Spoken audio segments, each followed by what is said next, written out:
vardan ko mes dirbam su jumis iki šito laiko, kad paruošti protą.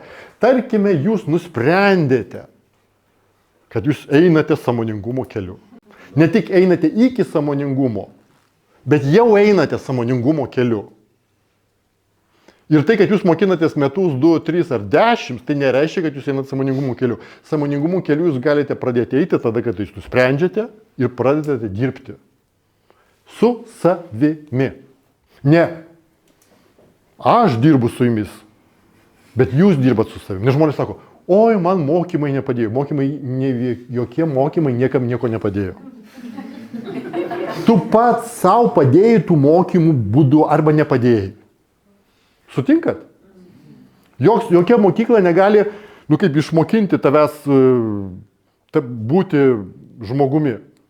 Tu arba pasinaudoji tuo ir pasidarai išsilavinęs žmogus, arba tiesiog prasliūkini viską ir galiausiai sakai, mokykla manęs nieko neišmokino.